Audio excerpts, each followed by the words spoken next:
Moving over to Bahrain, where activists have released new footage showing police brutality against anti-regime protesters.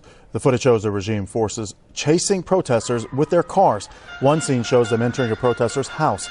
After they find the teenage protester, they begin severely beating him. After the police leave, the unconscious young protester is shown getting carried away by his family members. Activists say the youngster suffered blows to the head, among other serious injuries.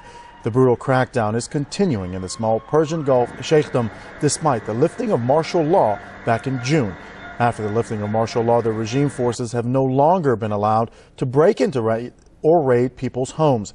However, the new footage proves that the Saudi-backed forces regularly violate that rule.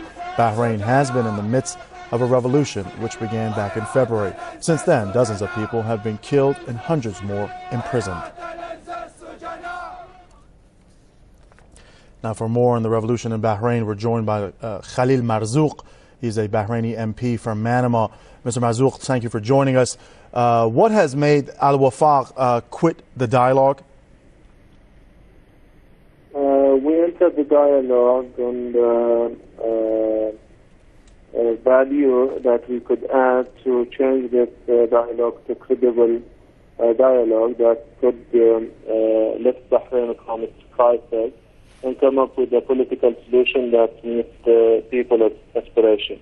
Unfortunately, we tried all our exploitation to help this dialogue to be credible, but unfortunately we faced with resistance from the president of the dialogue to change anything, from the participants, that 320 hand-picked participants with the opposition only less than 2%. In each committee, that's allowing around 80 people to discuss the topic for 3 minutes each.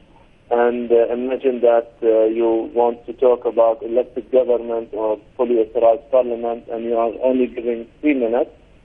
So the main principles of credible dialogue was not there. We tried to make it, we couldn't make it. We presented all our views, and we couldn't change any of this process. So we decided to pull out.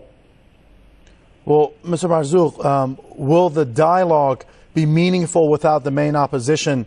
And if the main opposition is not there, will it be considered unilateral? Definitely without a real representation to the people. And even if we continue with it, this has no meaning to Bahraini people, because no one can say this dialogue represents the views of the Bahrainis, especially when we tried to put all the demands of the Bahrainis, and they said no, no, no, no to all of these, no to elected government, no to fully authorized parliament, no for just in district distribution. So what left? That's why when we move out, and what they are trying to say that the remaining participants are getting into consensus.